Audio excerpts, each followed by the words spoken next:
Giữa cánh đồng mênh mông ở miền Tây có một ngọn núi không cao, không hùng vĩ.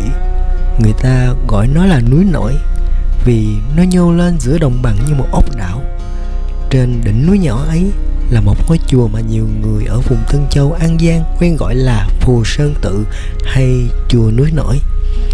Chiều nay tôi đến đây giữa cái nắng rát buổi 3 giờ chiều, không biết rõ điều gì đang chờ mình, chỉ biết lòng nhẹ như muốn tìm một nơi để lặn xuống, hít thở lắng nghe giữa cuộc sống đầy bộn bề bon chen như thế này. Chào các bạn, hiện tại Khoa đang ở chỗ chùa Phù Sơn Tự. Đây là một ngôi chùa nằm trên một cái gò đất mà người ta hay còn gọi là núi nổi nha các bạn. Và đây là ngôi chùa có tượng Phật Di Đà gần như là lớn nhất ở Tân Châu luôn các bạn. Và ngoài ra còn có thêm một cái tượng Phật ở xây sau tượng Phật Di Đà và cũng là rất là lớn ở Tân Châu luôn.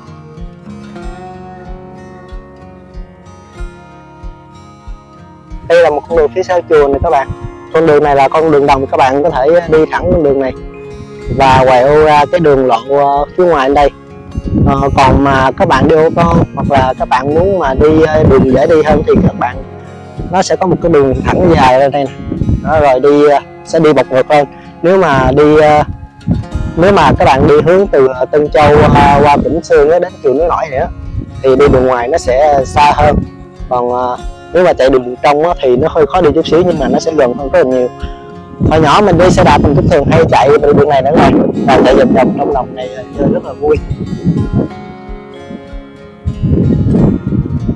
Đây là cánh đồng phía sau nha, và ngôi chùa nằm ở giữa đồng đây.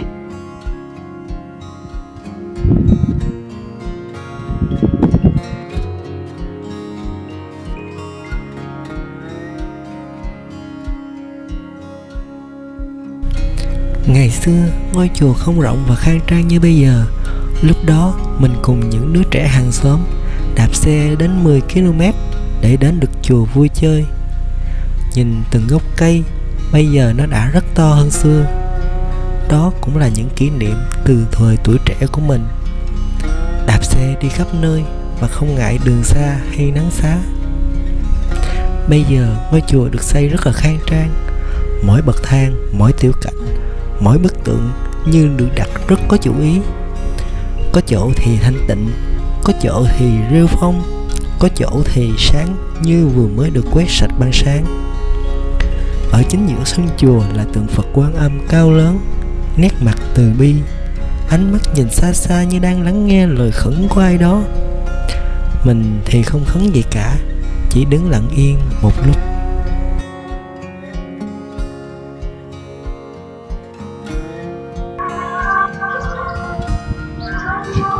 Ở chỗ này người ta có để một cái bảng chú Đại Bi này các bạn. Và cái bảng này là một cái miếng đá và người ta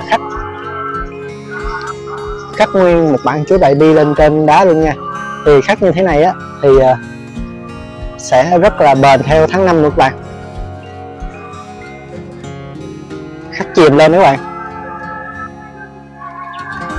Bởi chi khi mà để ngoài nắng hay là ngoài mưa vậy, đá nè, rất là mấy cái loại đá hoa cương này, nó bền theo năm tháng luôn các bạn, nhìn rất là đẹp nha.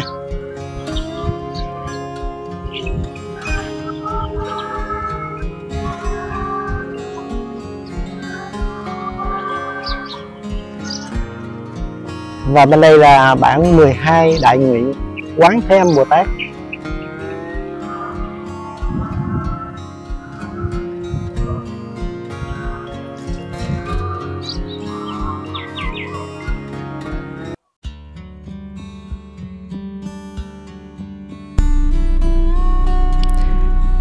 Tôi đang đứng ngay dưới chân tượng Phật A Di Đà. Tượng Phật rất lớn, cao sừng sững trên đài sen. Tôi ngước lên nhìn, cảm giác như đang nhìn một người thầy. Ánh mắt hiền từ nhưng lại có gì đó rất mạnh mẽ. Tôi chỉ đứng cao bằng một cánh đài sen dưới chân Ngài. Cảm giác đó khiến mình chợt thấy nhỏ bé. Nhưng không phải nhỏ bé theo kiểu yếu đuối, mà là nhỏ bé theo kiểu được che chở. Mỗi lần ngước lên nhìn tượng Phật như vậy, tự nhiên mọi lo toan ngoài đời tôi tạm quên hết. Như thể chỉ cần đứng đây thở chậm lại là lòng cũng nhẹ đi một chút.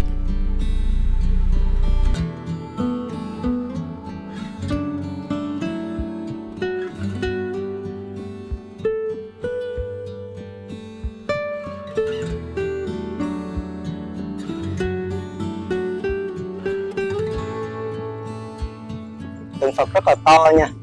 Mình đứng ở dưới đây thôi mà mình mới đứng với cánh sen đầu tiên của tượng Phật cao hơn. Bên đây thì các bạn có thể nhìn thấy qua bên tượng Phật Quan Âm và cánh đồng rộng bao la luôn các bạn.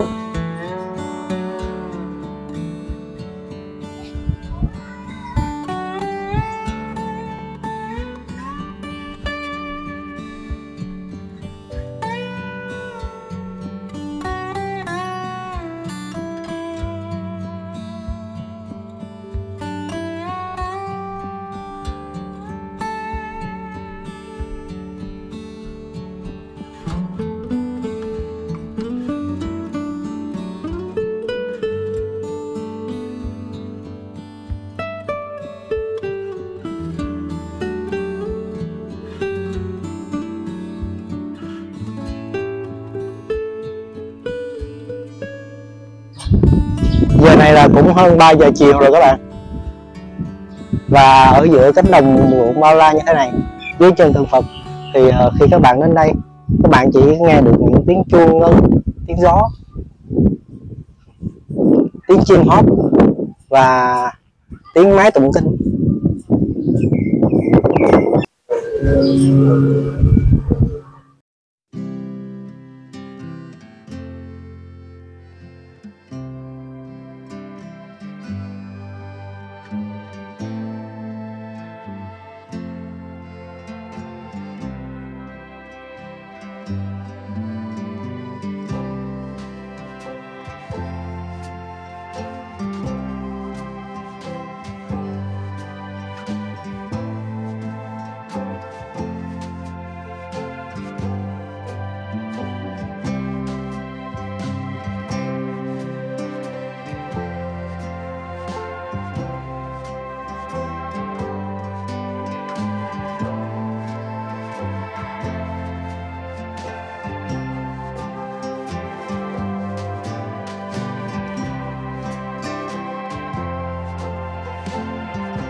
Tầng 2 của chánh điện là một hành lang nhỏ vòng quanh chánh điện như một vòng tay khép kín.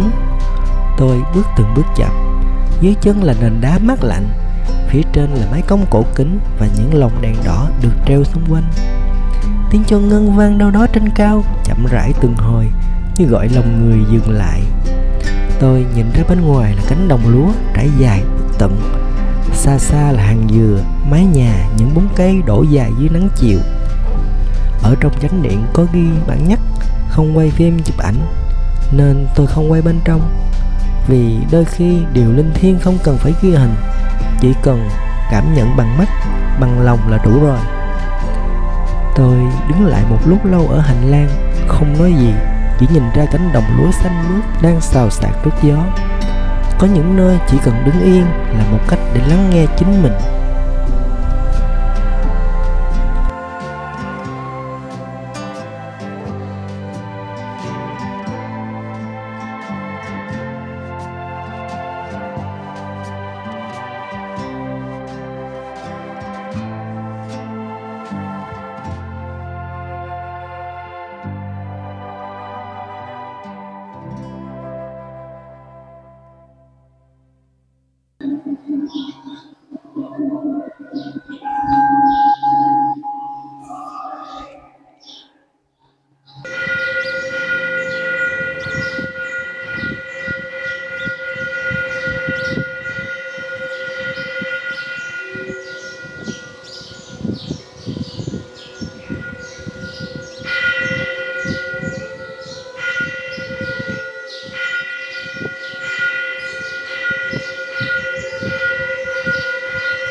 Rồi đến lúc cũng phải rời đi, tôi ngồi xuống lặng lẽ mang lại đôi giày, sắp xếp lại đồ đạc, từng bước đi trong sự chậm rãi.